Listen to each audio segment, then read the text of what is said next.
안녕하십니까, 이진우입니다. 위드 코로나 시대를 열자마자 우리도 코로나19 하루 신규 확진자 수가 4,000명대로 크게 늘었습니다. 여기에 지난 주말에 오미크론이라는 이름이 붙은 새로운 변이 바이러스의 확산이 또 심상치 않죠. 불안 심리가 커지면서 세계 증시도 크게 하락했고, 오늘 열린 우리나라 증시도 약보합 내지는 약세를 이어가고 있는데, 오늘 센터뷰 시간에는 주식시장을 중심으로 이 이슈를 어떻게 받아들이고 있는지, 우리는 어떤 생각을 좀 해봐야 되는지 들어보겠습니다. 미국의 연중 최대 쇼핑 대목인 블랙 프라이데이에 처음으로 온라인 매출이 1년 전보다 줄어드는 역성장을 기록했다고 합니다. 여전히 미국 항만에서 물류 적체가 심각하다 보니까 이런 이례적인 사태로 이어지는 것 같은데요. 그런데 이런 상황에서 국내에서는 이른바 명품 온라인 플랫폼, 그러니까 좀 비싸더라도 더 좋은 제품을 파는 그런 상점들이, 온라인 상점들이 급성장하고 있기도 합니다. 오늘 블루칩 신규주 시간에는 온라인 명품 플랫폼들의 성장 배경에 대해서 살펴보겠습니다. 손에 잡히는 경제 플러스 광고 듣고 시작합니다. 네, 지난주에 뉴욕 증시는 검은 금요일이라고 표현해도 무리가 아닐 만큼 큰 폭락을 하기도 했고요. 유럽 증시는 더 많이 빠졌습니다. 국제 유가는 10%가 넘는 하락을 하루 만에 기록했고, 이 원인을 다 거슬러 올라가 보면 최근에 다시 등장한 코로나19의 변이 바이러스 때문이었는데, 이걸 어떻게 받아들여야 될지, 이게 과연 극복이 얼마나 될지, 아니면 또 별거 아닌 거에 우리가 또 과잉 반응한 것인지 등등 주말에 업데이트된 소식을 바탕으로 들어보겠습니다. 신영증권 리서치센터의 박소연 부장님, 어서 오십시오. 네, 안녕하세요. 예, 전화로 목소리만 들려주시다가 오늘은 스튜디오에 나오셨습니다. 고맙습니다. 예. 네, 감사합니다. 이 새로운 바이러스의 이름을 오미크론이라고 지었더군요. 일단은 새롭게 바이러스 이름 짓는 것도 규칙이 좀 있나 싶기도 하고, 아무튼 이거에 대한 업데이트된 상황이 어떤 게 좀 있습니까? 쭉 설명 좀 해주시죠. 네, 코로나가 작년 초에 발발한 이후로 굉장히 많은 변이가 있었는데요. 예. 일단 이 변이가 워낙 많다 보니까 이름 짓는 거를 이제 순서를 그리스 알파벳을 따서 짓고 있습니다. 근데 사실상은 순서에 따르면 이번에는 뉴 바이러스라고 지었어야 되는데, 네. 뉴가 영어 발음으로 하면 뉴랑 좀 비슷하게 오해를 살 수 있다 보니까, 그러니까 뉴 바이러스, 새로운 바이러스로 우리가 착각한다는 거죠. 그렇죠. 발음하다 아예 보면. 새로운 바이러스가 나온 거 아니냐, 이런 좀 아. 공포심을 일으킬 수 있다고 해서 일단 요거를 건너뛰기로 했고요. 예. 근데 이제 그 다음에 문자는 XI, 자이라고 읽습니다. 네. 근데 이제 이게 자이라고 읽기는 해도 읽는 법을 모르는 사람들은 C라고 읽을 수 있거든요. XI니까. 그렇죠. 근데 이렇게 되면 이게 중국의 이제 시진핑 주석을 그래서 조금 이제 상상하게 만들 수 있는 거 아니냐, 괜한 오해 불러일으킬 수 있다. 이래서 네. 요거를 뛰어넘다 보니까 좀 복잡한 이름인 오미크론이 됐다. 이렇게 얘기를 하고 있습니다. 그리스 알파벳은 이 글자 뭡니까라고 하면 오미크론 이렇게 한다는 거군요. 그렇죠.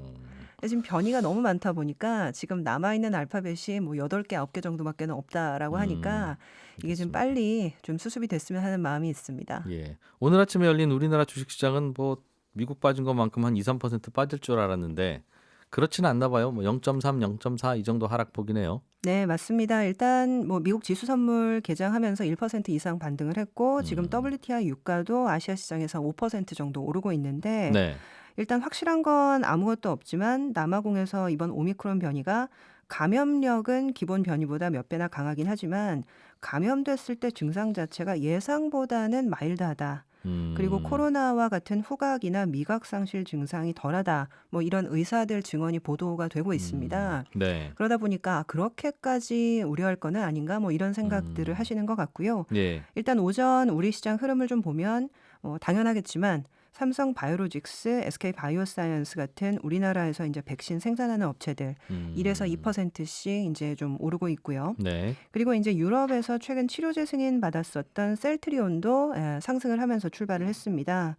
또 이제 이렇게 지수가 많이 떨어지다 보니까 최근 사고 싶었는데 이제 못 샀던 종목들 저가 매수할 수 있는 기회 아니냐라고 이제 많이들 생각을 하셔서 반도체주가 이제 플러스권을 유지를 하고 있고요. 삼성전자, SK 하이닉스 좋은 모습을 보이면서 출발을 했습니다. 네. 그렇군요. 현재 지금 업데이트를 좀 해드리면요.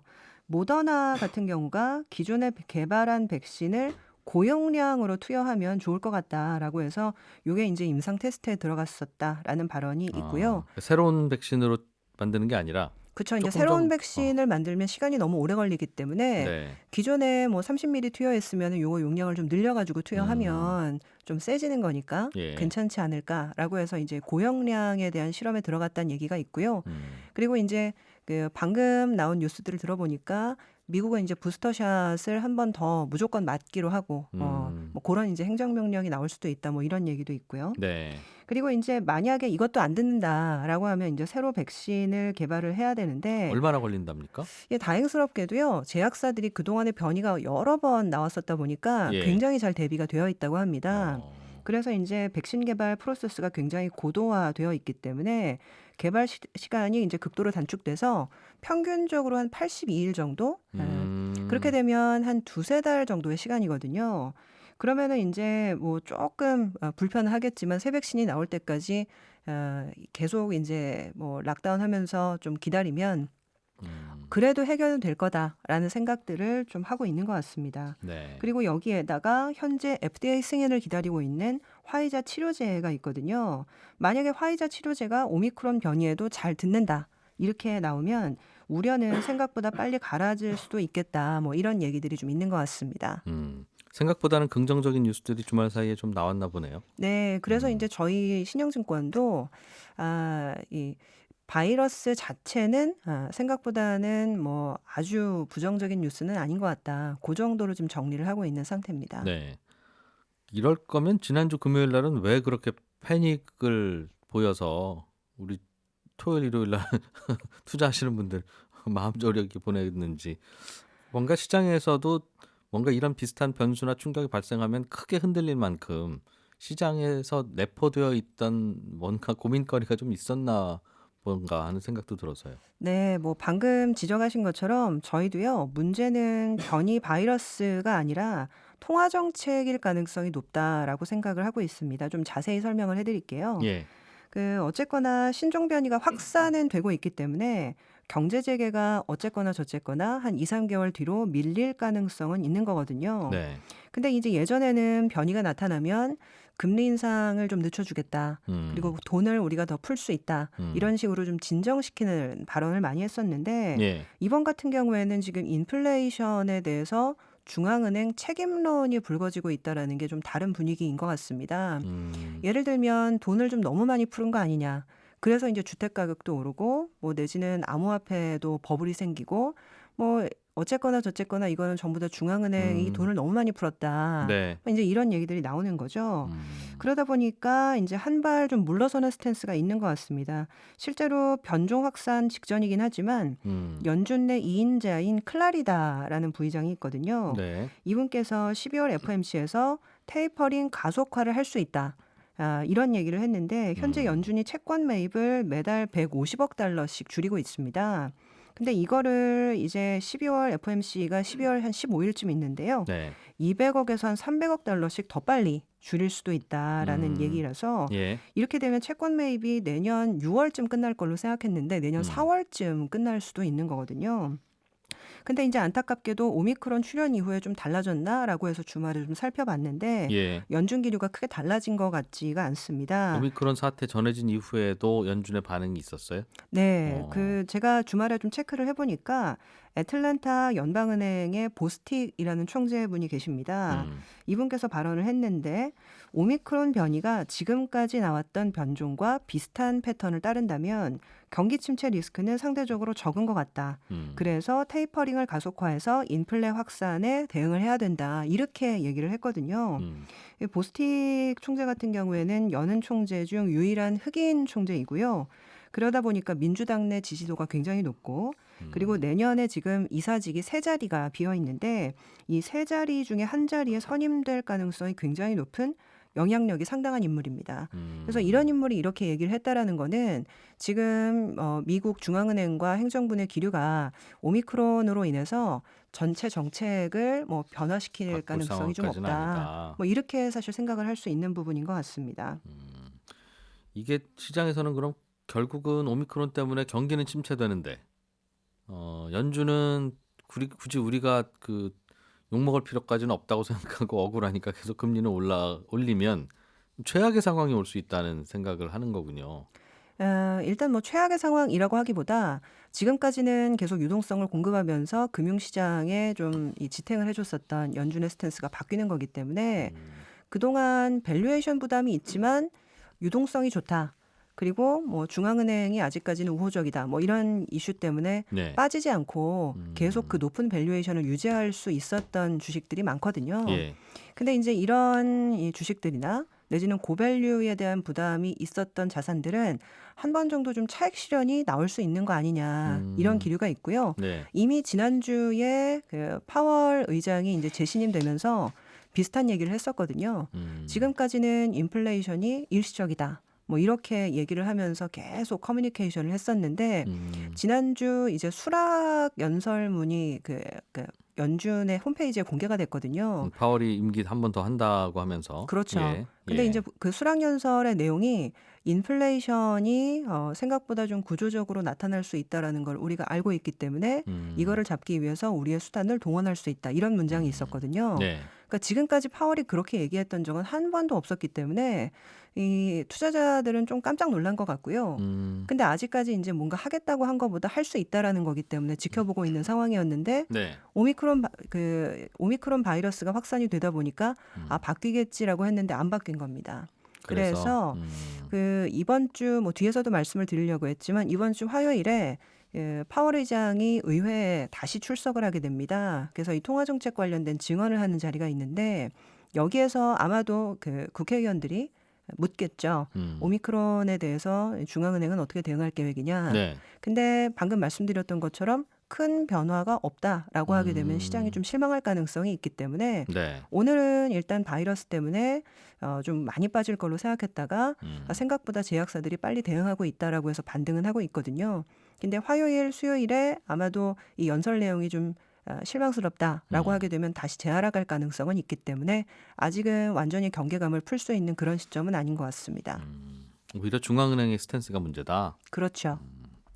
그러고 보면 요즘 연준이 아니죠. 최근에 보면 연준의 의장도 거의 한 달에 한두 번 정도는 어디 가서 발언하는 기회가 꼭 있고 일부러 일정 그렇게 잡는 것 같아요. 그리고 여기저기 지역 연은 총재들도 여기저기서 발언한 내용들이 들어와서 무슨 이벤트 있을 때마다 거의 입장이 발표되는 것 같은데. 이게 그 연준이 뭐 한 달에 한 번, 두 달에 한 번씩 발언을 하게 되면 그 경기 상황과 이 통화 정책의 어떤 간극이 줄여지질 않기 때문에 네. 한 5년 전, 10년 전부터 예. 예를 들면 2008년도 금융위기 이후부터는 좀 커뮤니케이션을 강화하려고 노력을 많이 했던 것 같아요. 더 자주. 그렇죠. 그래서 포워드 가이던스라는 표현도 쓰는데 예. 공식적으로 우리가 금리를 내리지 않아도 내릴 수 있다. 우리 생각이 변하고 있다. 이런 것들을 좀 가이던스를 주는 거죠. 네.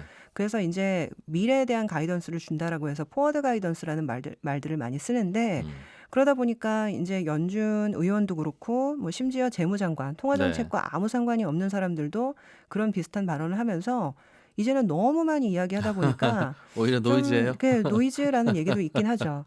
그래서 이제 뭐 FOMC 하기 직전에 한 열흘 정도는 블랙아웃 피어리어드라고 해서 우리나라 말로 풀면은 이제 깜깜한 이 기간인 거죠. 발언 말을 금지 못하게, 기간. 말을 못하게 하는 그런 기간도 있긴 합니다. 그러니까 얼마나 말을 자주 했으면 발언 금지 기간을 뒀겠어요. 그렇긴 한데 우리나라는 보면 두 달에 한 번씩 금통위 할 때 기자회견 한 1시간 하는 게 전부이고 그 중간에도 아무 커뮤니케이션이 없고 총재 이외에 다른 금통위원들은 어디서 무슨 생각을 하시는지 알 수도 없고 그게 맞나 싶기도 하고 생각이 얼핏 들었어요. 네. 좀 주식시장은 어떻게 대응해야 되겠습니까? 그러면 네, 뭐 아까도 말씀을 드렸지만 바이러스 자체는 큰 위기는 아니지만 이로 인해서 통화 정책이 바뀔 줄 알았더니 안 바뀐다. 계속 긴축적이다라는 거는 사실 좋은 내용은 아니거든요. 예. 그래서 이제 상당히 좀 어려운 구간으로 생각을 하고 있고 아직까지는 경계심을 완전히 풀 때는 아니다라고 정리를 하고 있습니다. 근데 이제 그렇다고 하면 아예 그냥 투자를 쉬어야 되나 뭐 이런 고민이 좀 많으실 텐데 이런 시기에는 다음 사이클 주도주를 미리 저가에 입도선매하는 전략도 방법일 수 있습니다. 그게 뭔가가 궁금한 거죠. 그렇죠. 네. 저희는 이 공급발 인플레가요. 부족한 영역의 투자를 불러일으킬 수밖에는 없다. 이렇게 생각을 합니다. 무슨 말이죠, 그게? 네. 그러니까 예를 들면 지금 이 반도체가 없어 가지고 차량 생산도 못 하고 예. 그리고 인제 뭐 아이폰도 이렇게 아이패드 생산량을 뭐 30% 줄인다 뭐 이런 뉴스까지 나왔는데 반도체가 없어서 난리면 첫 해에는 좀 기다려 보자. 음. 두 번째 해도 인내심을 가지고 기다려 보자. 근데 내년이면 코로나 3년 차거든요. 여전히 안 된다면 그러면 더 이상 기다릴 수 없다. 우리가 만들어 쓰자. 내지는 투자를 하자. 그러니까 기업들은 이렇게 움직일 수밖에 없다는 거죠. 왜냐하면 사실 이게 매출이 감소한다는 거는 보통 문제는 아니거든요. 네. 그러다 보니까 최근에 이제 이 반도체 투자 관련된 얘기들이 굉장히 좀 많이 나오고 있고요.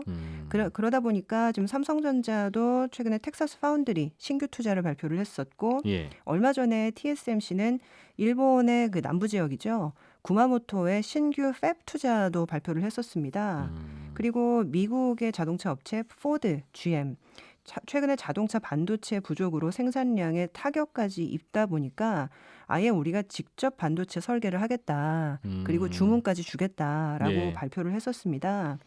그래서 이런 것들을 보면 현재 금융시장 상황은 아주 좋다라고 말씀드리기에는 좀 부족한 부분이 많지만 오히려 내년 주도주를 싸게 산다라는 관점이라면 저희는 좀 반도체가 어떨까 이런 생각을 좀 하고 있는 상태입니다. 반도체 중에서도 반도체 공장을 새로 지을 거니까 네. 장비 장비도 상당히 좋게 보고 있고요. 그렇겠네요. 그리고 일단 이 파운드리 자체에 대한 수주도 굉장히 좀 많이 늘어날 거고 그동안 밀린 게 있어서 그렇죠.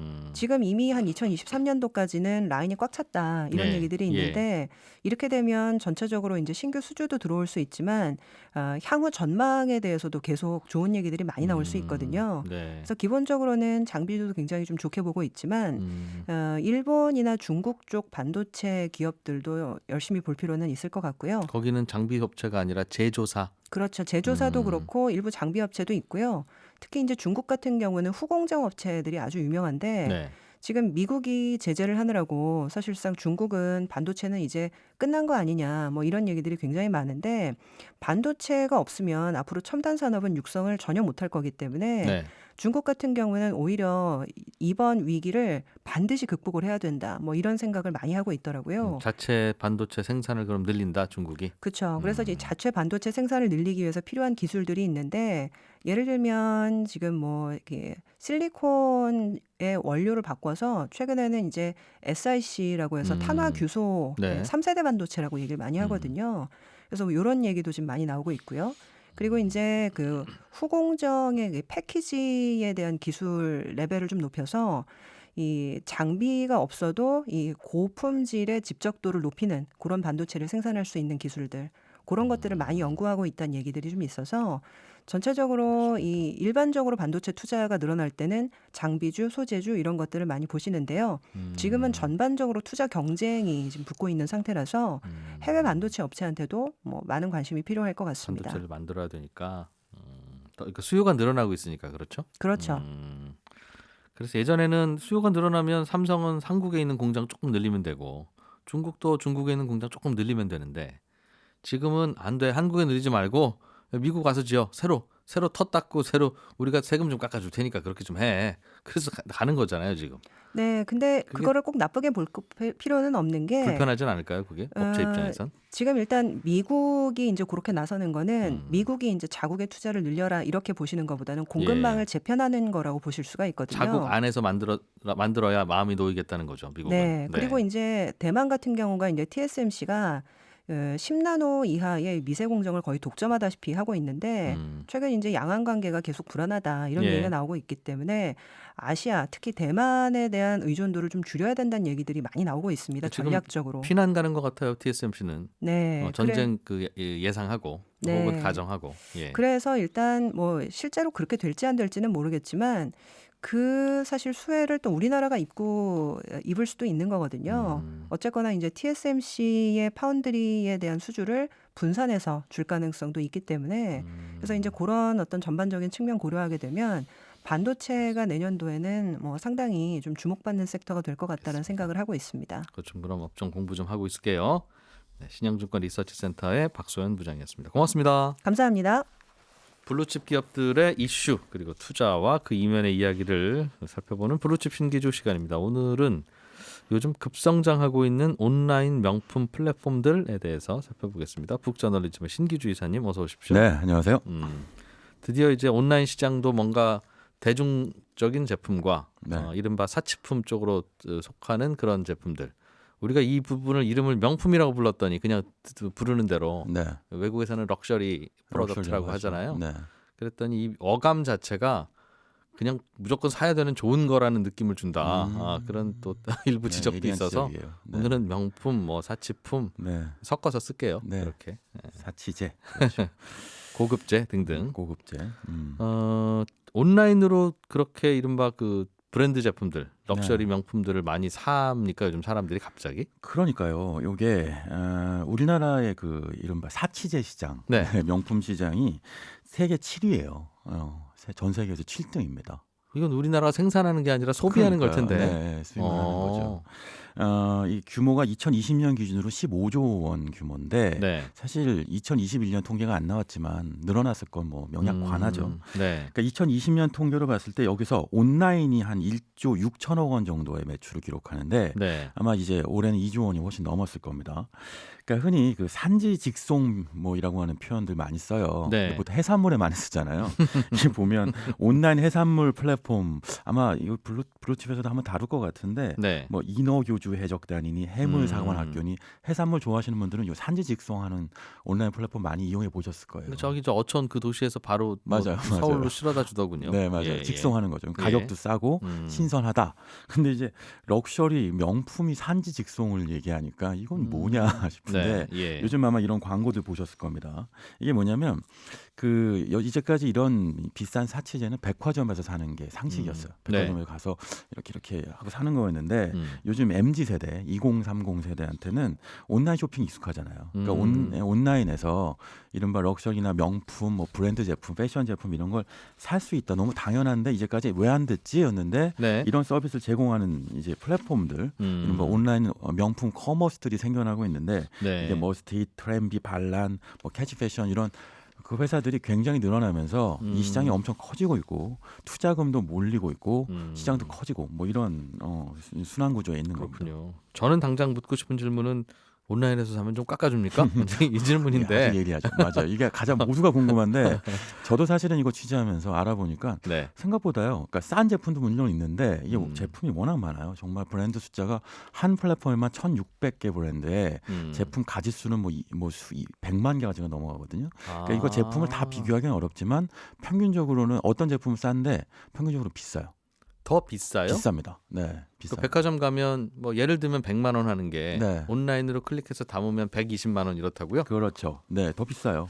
예를 들면 뭐 머스티시라고 하는 게 1등 브랜드인데 예. 여기에 1,500개 브랜드에 230만 개 제품이 있는데 여기 가지마다 케이스 바이 케이스로 다르겠죠. 그런데 전체적으로 절대 싸지 않은데 네. 왜 그러면 여기서 사느냐라는 질문이 나오잖아요. 그러게요. 여기서만 구할 수 있기 때문인 거예요. 백화점 가면 없는. 네, 보통 보면 뭐 이제 샤 무슨 땡땡 제품 예, 이런 거 예. 보면 이런 뭐 오픈 런 하는 거 많이들 보시잖아요. 앞에서 계속 줄을 서 있죠. 보면 이제 그런 브랜드들이 매장 안에 손님들을 몇 명밖에 안 받고 밖에 줄을 세우기 때문이니까 네, 네. 여기서 일단 줄을 서야 돼요. 오프라인 백화점 가면.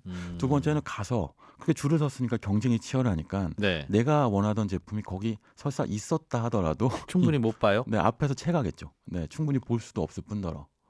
그러니까 예. 이런 오프라인에서 이런 그 명품 사치제를 사신 분들의 경험을 보면 원하는 제품을 구하는 게 아니라 눈에 띄는 거 그냥 샀다라는 표현들 많이 하세요.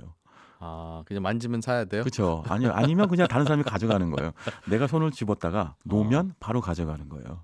아니, 한 두어 개 넉넉히 갖다 놓지 왜 그걸 그렇게 해서 네. 사람 마음 아프게 해요? 그게 이제 시소성의 법칙이라는 것인데 럭셔리나 명품 비즈니스의 핵심은 사람들이 원하는데 갖지 못하게 하는 것이고 네. 그래서 가격을 더 높게 만드는 것이고 뭐 아시다시피 뭐 샤 무슨 이른바 에루샤라는 브랜드들 네. 이 브랜드들이 계속 가격을 올릴수록 소비가 늘어나잖아요. 근데 온라인에 가면 이 제품들을 줄 서서도 안 살 수 있고 또 원하는 제품을 구할 가능성이 높아지는 겁니다. 네. 그러니까 유통에서 흔히 가격이 싸야 한다. 온라인 유통. 그러니까 우리가 흔히 쿠팡 얘기할 때 가격 다운시키는 거. 아마존 효과도 가격이 다운되는 얘기를 하잖아요. 네. 반면에 이런 명품 온라인 커머스의 경우에는 가격의 문제가 아니라 제품을 구할 수 있느냐. 이제 이른바 이걸 이제 MG 용어로 치면 득템력이라고 하는데 네. 아이템을 득템할 수 있느냐. 요게 가장 중요해지는 거예요. 요걸 할 수 있게 하니까 당연히 요 가격은 커머스가 붙여놓은 대로 올라가는 사는 거고 그쵸. 네. 사진이 안 사진의 문제라고요? 그렇습니다. 네. 와. 알겠습니다. 그럼 온라인 쇼핑몰에서 파는 건 혹시 야 이거는 혹시 가짜는 아닌가 이런 걱정들은 안 하세요? 그렇죠. 사실 요것도 요 머스트잇이라는 1등 온라인 커머스가요. 생긴 지가 10년 됐어요. 사실은 이제까지는 이게 그 기백만 원 하는 제품을 어떻게 안 만져보고 사? 이거 이제 그 예전 커머스 방식이고 네. 요즘은 이제 그 신뢰도를 구축하는 데는 성공한 걸로 보여집니다. 10년 동안 특히 머스트잇이라는 브랜드 이 플랫폼의 경우에는 그 정품이 아니면 200% 환불 보상을 해줘요. 가짜다. 그럼 네. 200%를 환불해 주는데 이게 특이한 거는 머스트잇 오픈 마켓이거든요. 네. 오픈 마켓이라는 건 그 이 안에 있는 셀러들이 입점해서 개별적으로 물건을 파는 마켓이잖아요. 그러면 중간에 플랫폼이 검증이 안 될 수도 있죠. 그렇죠. 개별 그런데도 셀러들에 대해서. 머스트잇이 자신의 책임이 아닐 수도 있어요. 예를 들면 셀러가 가짜를 파는 거잖아요. 네네. 그런데도 이 플랫폼이 200% 보상을 해주겠다고 약속을 하면서 신뢰도가 올라갔죠. 예. 이게 상당히 큰 역할을 했는데 2012년에 창업했는데 거의 매년 매출이 80% 이상씩 증가합니다. 2019년 매출이 1,500억 원이었는데 네. 2020년에 2,500억 원으로 증가했고요. 아마 코로나가 영향이 컸겠죠. 2021년에 아마 3,600억 원으로 증가할 걸로 예상되는데 아주 가파르게 상승하고 있죠. 그런데 특히 이제 우리나라 사람들이 이런 거에 대한 소비에 좀 더 적극적이다. 세계 7등이면 그렇죠. 사실은 물론 시장이 가장 큰 건 중국인데요. 근데 아무래도 그 소비의 수준 또는 그 럭셔리 제품을 그 소비하는 그 종류 가짓수 이런 걸로 네, 봤을 때는 그 파리 본사나 이태리 본사에서 가장 중요하게 치는 시장 중에 하나가 한국이 맞습니다. 근데 심지어 규모도 커지고 있는 거죠. 예. 여기 말고 기왕 뭐 소개해 주신 김에 머스트잇 또 어떤 데가 뭐 이른바 명품들 네, 가져다가 파는 온라인 요즘 상점입니까? 광고 보셨을 텐데 예. 그 유명 배우 김혜수 씨 그리고 김희애 씨 나오는 광고 많이 보셨을 거예요. 네. 보면 여기서 산지 직송이다 아니면 뭐 언제까지 보고 있을 거야 뭐 이런 얘기하는 반란 또는 트렌비 이런 예. 매체 이런 플랫폼들이 있는데 예. 요즘은 이제 명품 커머스를 갖고 머스트잇, 반란, 트렌비가 삼국지 형태를 이루고 있다. 시장을 3분화하고 있다고 얘기를 합니다. 그런데 이게 약간 뒷얘기가 좀 있는데 네. 머스트잇에 투자한 회사가 카카오예요. 그리고 네네. 반란에 투자한 회사가 네이버입니다. 아하. 그래서 요게 반란은 그 뭐 혁명 반란할 때 그 반란 아니라 예, 보통 생기 반란할 때 발랄해서 맨 마지막 음절에는 니은 붙인 거예요. 그렇죠. 약간 반란. 말장난 같은 예, 건데 예. 그러니까 요게 반란부터 얘기하면 반란이 최근에 한 300억 원 이상의 투자를 유치했는데 이 중에 주요 투자자가 네이버예요. 근데 예. 아시다시피 네이버가 지금 검색 엔진 회사가 아니고 쇼핑 회사잖아요. 네이버 쇼핑과 반란 결합하면 이른바 네이버 풀피먼트 시스템이라고 네이버 유통 시스템을 활용해서 반란이 이제 시너지를 낼 수 있다 이런 기대가 있고요. 네. 그러니까 네이버가 뒤에 있는 거죠. 반면에 이제 머스트잇의 경우에는 10년 동안 거의 투자를 안 받았는데 네. 최근에 이제 경쟁자들이 막 증가하니까 광고도 막 세게 하니까 투자를 받았어요. 투자를 받고 그 투자 받은 데가 카카오입니다. 카카오하고 손을 잡고 카카오 인베스트먼트하고 네. 이제 광고도 시작했는데 드디어 이 시장 자체가 시장을 만들어내는 시장에서 시장이 생겼으니까 이제 시장 점유율을 확보하는 시장으로 바뀌고 있는 거죠. 경쟁이 치열해지면서 네. 우리 눈에도 많이 띄게 된 겁니다. 이거는 그냥 카카오와 네이버가 그럼 직접 하면 되지. 그 왜 굳이 열심히 하는 곳을 굳이 사는 걸까? 왜 이런 투자한 질문- 거죠. 샀다기보다는. 네. 일부 예를 들면 그 이미 카카오도 쇼핑을 하고 네이버도 쇼핑을 그렇죠. 하는데 네. 그 옷 가게들 있죠. 옷 쇼핑몰들은 네. 이거는 그냥 대중적으로 많이 알려 있는 상점이라고 해서 잘할 수 있는 게 아니라 네. 뭔가 그 묘한 그 노하우가 있어서 네. 그거는 대형 업체들이 잘 못하는 영역이다. 그래서 저건 사야 된다. 뭐 그런 생각들을 갖고 있더군요. 사실 그런 것도 있고요. 말씀하신 것처럼 최근에 카카오 같은 경우가 얼마 전에 지그재그라고 하는 그 예. MZ 세대한테 가장 영향력 있는 패션 플랫폼을 인수했잖아요. 예. 그 마찬가지 맥락이에요. 말하자면 결국은 온라인 커머스의 끝판왕은 패션이 될 것이라고 보는데 패션 안에서 지그재그처럼 이제 정말 대중적인 옷을 파는 네. 플랫폼도 있지만 이런 이제 머스테이크 같이 정말 야. 그 중에서도 가장 부가가치가 높은 형태의 시장을 차지한 플랫폼에도 투자해서 제휴를 맺어서 전체적으로 이 시장을 장악해 나가고 있는 그림인 거죠. 옷이나 특히 이런 그 럭셔리 브랜드들의 뭐 가방 뭐 이런 것들이 참 많이 남는 제품이라서 아, 그렇죠. 그럼에도 네. 불구하고 백화점에서 파니까 백화점 입점 수수료를 내야 되잖냐. 네. 그것 때문에 원가가 좀 들겠구나 하는 생각을 하고 있었는데 이건 온라인으로 팔리면 네. 정말 엄청 남겠습니다. 그러니까 맞아요. 이게 구매 경로가 낮아졌다는 표현을 쓰는데 예. 예전에 소비자들은 백화점에 가서 비싼 제품을 그냥 유통 마진을 이제 주고도 산다였는데 예. 지금은 예를 들면 발란이라는 그 오픈 마켓 커머스만 놓고 봐도 음. 유럽 쪽의 셀러드가 직진출해서 직접 거래해서 제휴를 맺어요. 그래서 그러니까 중간 마진 유통 없이 곧바로 유럽에 있는 셀러들한테 물건을 가져오거나 셀러라면 그 브랜드? 그 해당 브랜드도 있고요. 예. 그러니까 사실 이런 럭셔리 제품 사치제 유통 경로를 보면 예. 이른바 해당 파리나 이태리 본사가 직접 물건을 보내주는 경우도 있지만 팔기도 하고. 예. 중간에 그것을 사서 또 그걸 갖고 이른바 부티크 매장이라고 하죠. 편집 매장이라고 부르는 건데 네, 도매상들이 예쁜 제품, 있다. 그죠, 도매상들이 예. 있습니다. 그런 도매상들하고 제휴를 맺게 되면 그러면 직접 진출한 회사들이 쉽게 내놓지 않는 제품도 여기서 구할 수 있게 되는 거예요. 아하, 그러니까 그러면서 예. 그러니까 이제 산지직송이라는 표현이 맞게 되는 거죠. 음. 정말 유럽이라는 곳이 그러니까 사치제 이제 원산지면 네. 여기하고 직송을 한다. 이런 그림이 만들어지는 겁니다. 그럼 이 시장은 앞으로 계속 커지기만 하고 여기 진출해 있는 이 업체들 정말 좋겠다, 전망 높다 이런 정도입니까? 아니면 고민거리도 좀 있어요? 고민거리가 있죠. 그러니까 머스테이크 같은 경우 올해 누적 거래액이 1조 원 돌파할 거로 예상되는데 문제는 이게 해외여행이 풀리면 좀 바뀌지 않을까? 라는 우려가 있는 겁니다. 우리 흔히 그 네. 해외 여행 갔다 오면 이제 여행 갔다 왔다고 그 면세점에서 무언가 사는 것이 네. 그 흔한 그 구매 경로였잖아요. 예. 요즘 그게 거의 없어졌고, 그러니까 온라인 쇼핑이 온라인 사치제 커머스가 요 시장을 대체한 것이 아니냐. 그러면 이제 코로나가 좀 잦아들고, 그리고 해외 여행이 좀 활성화되면, 네. 그러면 이제 이른바 그 면세점 매출로 여기가 다시 돌아가지 않겠느냐. 아시다시피 요즘 면세점이 너무 힘들잖아요. 그런데 그렇긴 과연 한데 그럴까? 뭐 사람마다 면세점을 가는 이유는 다양하겠습니다만 네. 면세점에서 쇼핑을 하는 이유는 실제로 백화점보다 좀 저렴하니까 면세니까. 네, 세금이 어. 없으니까 텍스 프리. 네. 그렇죠, 면세니까. 네. 왜 같은 말을 굳이 영어 한 번 더 잉글리시로 하셔서 한번 해봤어요. 세금이 없으니까 럭셔리하게. 싸니까 네. 싸니까 사는 걸 텐데 이거는 싸지도 않다면서요. 생각 이상으로 싸지 않다인 예. 거죠. 그런데 구할 그럼에도- 수가 없는 것들을 구하게 해주는. 그러면 면세점에서 파는 제품은 국내 백화점에서는 안 파는 제품입니까?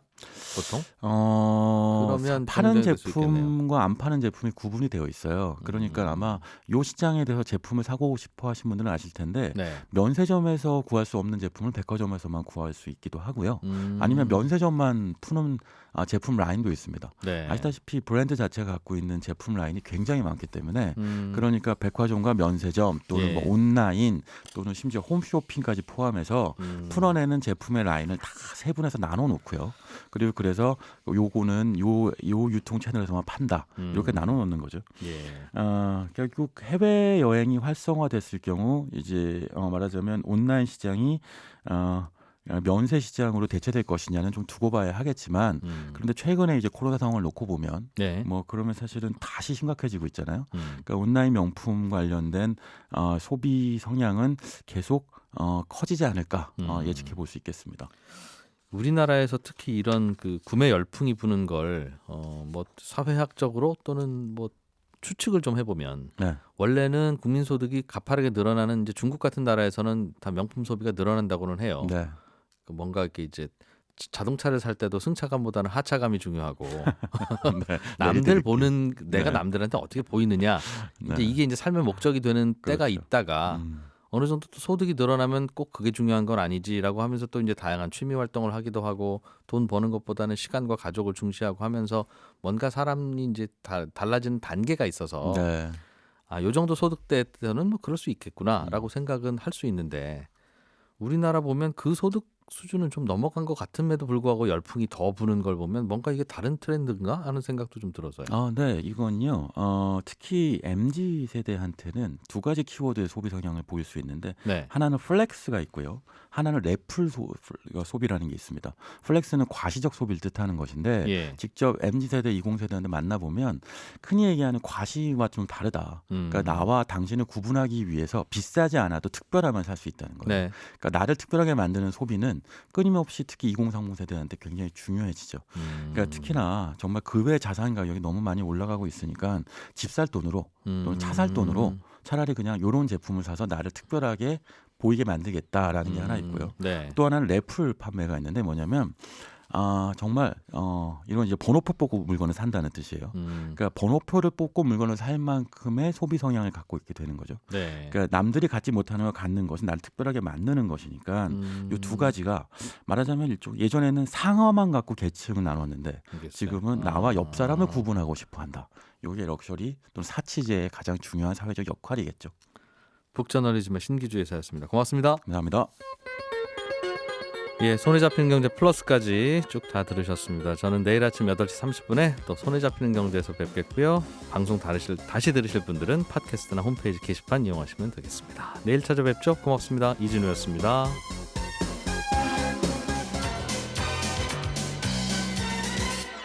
더 깊고 더 재미있는 경제 이야기. 이진우의 손에 잡히는 경제 플러스.